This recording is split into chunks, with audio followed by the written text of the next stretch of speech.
Coach Ganot, your team is predicted to finish third in the preseason poll. Can you give us a preview of the upcoming season for your guys' team? Yeah, no, we're really excited as everybody is around this time of the year. Season's around the corner. We're excited about what we have coming back, what we have coming in, the improvement of those parties since we've had them in the summer, tour to Japan, in a league that's going to be very competitive. So there's a lot of parity, a lot of great coaches, great talent, improving talent. But we're in a place where obviously we've had momentum. You're coming off our sixth straight winning season, our 20-win season. We want to keep that going and beyond, and we know that's not going to be easy. But again, going back to, we're really excited about what we have coming back, what we have coming in, and how they progress in the summer and early in the fall. With such high expectations, you returned several key players, Javon McClanahan, who was named the preseason all-conference team, along with Noel Coleman and Bernardo da Silva, both who have previously earned all-conference accolades. How do you feel about your experienced team? Well, I think it's a big part, a big ingredient to having a great program, great team. And, we'll always lose guys to graduation. Obviously, continuity is a big deal. And I don't care what era you're in. The number might be different. We've talked a lot about that in this transfer world. We have 9 returning players. When I started coaching 21 years ago, somewhere in the 10 to 12 would have been good continuity. Now, somewhere 7 to 9 is good continuity. So we have 9 back that have been in our program. We also have a good class coming in. So I think experience is a big piece. We have a lot of fifth-year guys, a lot of seniors. It's a big senior class. So guys who've been battle-tested, been through growing pains, poured a lot of blood, sweat, and tears into this program, and that should help us moving forward. Could you go a little bit into more detail about the backcourt and the front court of yours? Yeah, well, like you alluded to, the front court rises to the top of the conversation, or the experience. And we talked about in the backcourt having Javon McClanahan, who's in his 4th year in our program, Noel Coleman, 4th year in our program, two-way players, good offensively, good defensively leaders. Hopefully they continue to make the jump. We talked about Juan Munoz, who adds another element to that with his shooting. And then we bring in a young prospect in Tom Beattie from New Zealand, who's an experienced freshman because of his international competition. Different than some of those guys because he's a big guard. He's 6'4", someone we have a lot of expectations and confidence in now and into the future, and learning from. It's what you want. You want to bring young guys to learn from older guys, and then they become the older guys and push it forward. So, but our front court, starting with Bernardo da Silva as a 5th-year guy, as an all-conference type guy who's continued to get better. Last year, we had 2 young freshmen in Harry Ruliadef and Morsek. Morsek, I think, is probably one of the premier, if not the premier, shot blocker in our league. And even as a freshman, had 3 double-doubles to end the year. Throwing him in the fire early as freshman, I think 2 of the better freshmen in our league, will help them into their sophomore seasons. Harry Ruliadef had double-figure scoring games for us.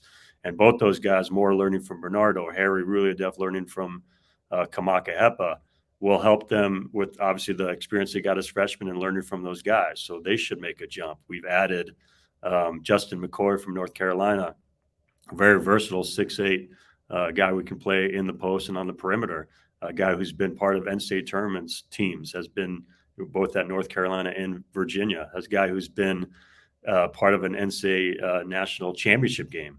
And especially with the loss of a guy like Kamaka Hepa, can bring a lot to the table also with his experience and leadership.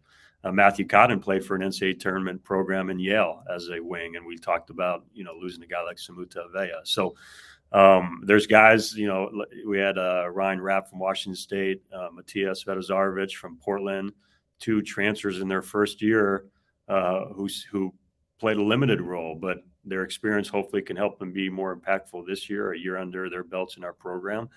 And there's always that surprise, which I'm always excited about, who, people make predictions on who you have coming in and who you have coming back, and then there's a surprise in there. And there will be great competition for spots, and certainly guys can win those spots if they earn them. Of the returning players is Juan Munoz, who is in a unique situation in his 8th year of college and still has eligibility.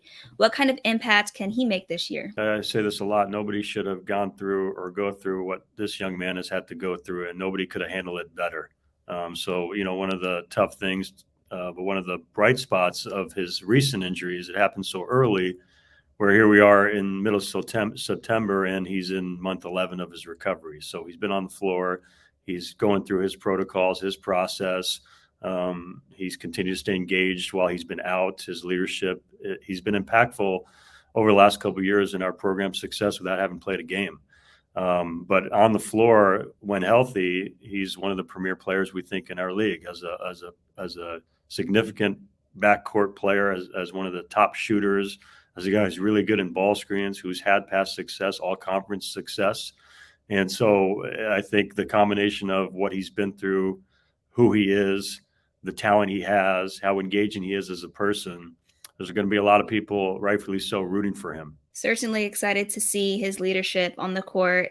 And I did want to mention something you touched upon earlier, the trip to Japan. You went on a foreign tour to Japan this summer. How was basketball there, and what was that experience like? As you can imagine, it was incredible. You don't get to go on these tours very often. We've been to Australia with the team in 2018. Some of us had been there. In this situation, most of us had not been to Japan. So again, similar to Australia, one of the great countries, there's a natural synergy between Hawaii, obviously, and Japan. Tremendous people, great culture, unbelievable food, unique experiences, great basketball. It's a growing country in terms of basketball. You've seen more players in college, more players in the NBA. They just qualified for the Olympics. Very intense physical style. Obviously, we're playing FIBA rules, which was good for us. Competitive, but I think we leave there closer together because not only the basketball piece, but educationally immersing yourself in a great culture. Went to Tokyo, Hiroshima, Kyoto, Tokyo Disney. Went to a baseball game. Had a cooking class. Traveled through the streets, tried different foods. Really brought this great group that was already together even more so. So really appreciative of that experience, and it's certainly hope to feel its impact as the season goes along. Lots of culture taken in from that trip, certainly. And ironically enough, UH itself holds one of the most diverse squads in the NCAA with 8 international players from 7 different countries. I can only imagine the differing personalities in the locker room.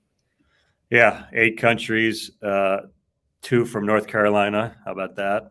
And 6 different continents. We're still looking for that one from Antarctica. So, but we'll be traveling around the world.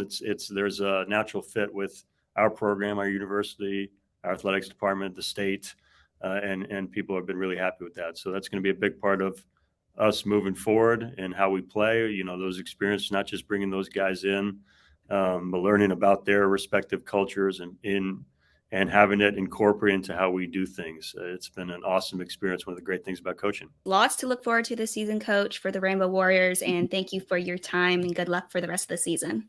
Thank you. Thanks for having me on. Appreciate it.